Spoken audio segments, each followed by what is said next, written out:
അതുപോലെ എന്തുവാ മാസം തോറും എനിക്ക് അമ്മയുടെ പെൻഷനേന്നും അച്ഛൻ്റെ പെൻഷനേന്നും അല്ലേ 15,000 തരുന്നത്? വേറെ ആരുടെയൊന്നും അല്ലല്ലോ. വേറെ ആണുങ്ങളുടെ ഒന്നും അല്ലല്ലോ ഞാൻ വാങ്ങിക്കുന്നേ. അമ്മ 15,000 പിന്നെ എന്തുവാ എൻ്റെ അച്ഛൻ്റെ കാർഡ് പ്രീതയുടെ കയ്യിലല്ലേ ഇരിക്കുന്നേ? എനിക്ക് എടുക്കാൻ പ്രയാസമായതുകൊണ്ടേ അവിടെ എടുത്തു വരുന്നത് പെൻഷൻ. അപ്പോൾ അവളാണ് എനിക്ക് അയക്കുന്നത്. അവിടെ എനിക്ക് വായിച്ചു വരും 15,000. പ്രീതയാണ് 15,000 എനിക്ക് അയക്കുന്നത് അവിടുന്ന്. എന്ന് വെച്ചാൽ എൻ്റെ അച്ഛൻ്റെ പെൻഷനിൽ നിന്നാണ് 15,000 അവൾ അയക്കുന്നത്. അതുപോലെ അമ്മയാണ് എനിക്ക് 15,000 തരുന്നത്. അങ്ങനെയാണ് 30,000 ആണല്ലോ. ഇത്രയും നാളും അങ്ങനെയാണല്ലോ അയച്ചേക്കുന്നത്. കണ്ട ആണുങ്ങളുടെ ഒന്നും ഞാൻ വാങ്ങിച്ചിട്ടില്ലല്ലോ. ആരായി കണ്ടാണുങ്ങളുടെ ഇവിടെ വാങ്ങിക്കുന്നത്? കണ്ടാണുങ്ങളുടെ ആരുടെ വാങ്ങിക്കാനാ? അതാ ഞാൻ ചോദിച്ചത്.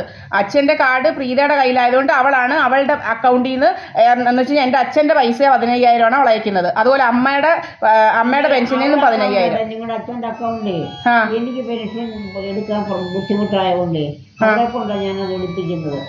അച്ഛൻ്റെ പെൻഷൻ അവിടെ കൊണ്ടാണ് എടുപ്പിക്കുന്നത്. നിങ്ങളുടെ അച്ഛൻ്റെ അക്കൗണ്ടിൽ നമ്പറുണ്ട്. അവിടെ അച്ഛൻ്റെ അക്കൗണ്ട് നമ്പറുണ്ട്. അതിൽ നിന്ന് പൈസ എടുത്ത് ഞാൻ അങ്ങനെ കഴിച്ചു തരും. അച്ഛൻ്റെ പെൻഷൻ അന്നേരെ 15,000 എടുത്ത് അങ്ങനെ കഴിച്ചു തരും. അച്ഛൻ്റെ ഇതിന്ന് അച്ഛൻ്റെ പെൻഷൻ്റെ അക്കൗണ്ടിൽ നിന്നാണ് അവൾ അയക്കുന്നത്, പ്രീത അയക്കുന്നത്. അല്ലാതെ അവിടെയൊന്നും അല്ല, വേറെ ആരുടെയും അല്ല.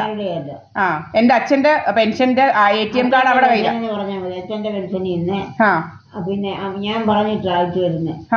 അമ്മ പറഞ്ഞ് അമ്മയ്ക്ക് ബുദ്ധിമുട്ടാണ് പോയി എടുക്കാനും ഒക്കെ കൊണ്ട് അവിടെ കൊണ്ട് അയച്ചു വരുന്നത്. നമുക്ക് പോയി എടുക്കാൻ ഇങ്ങനെ ബാങ്കിൽ പോകാനും ഒക്കെ ബുദ്ധിമുട്ടായതുകൊണ്ട് ഇത്രയും പ്രായമായതുകൊണ്ട് ഇവിടെയും പെൻഷൻ വാങ്ങിക്കുന്ന എൻ്റെ ജീവിതമോനെ കൊണ്ട് തരുന്നത് പെൻഷനെ വാങ്ങിക്കാൻ വയ്യാത്തതുകൊണ്ട്. അത് അപ്പോൾ അമ്മയുടെ പെൻഷനും എൻ്റെ അച്ഛൻ്റെ പെൻഷനിൽ നിന്നുവാ 15,000 വീതം 30,000 എനിക്ക് തരുന്നത്. അല്ലാതെ ഇത്രയും നാളും തന്നത് വേറെ ആരുടെയല്ല. ഞാൻ ഡൽഹി പോയ അന്ന് മുതലുള്ള ഈ കാശ് എൻ്റെ അച്ഛൻ്റെയും അമ്മയുടെയും 15,000 വീതം വേറെ ആരുടെയല്ല. അല്ല.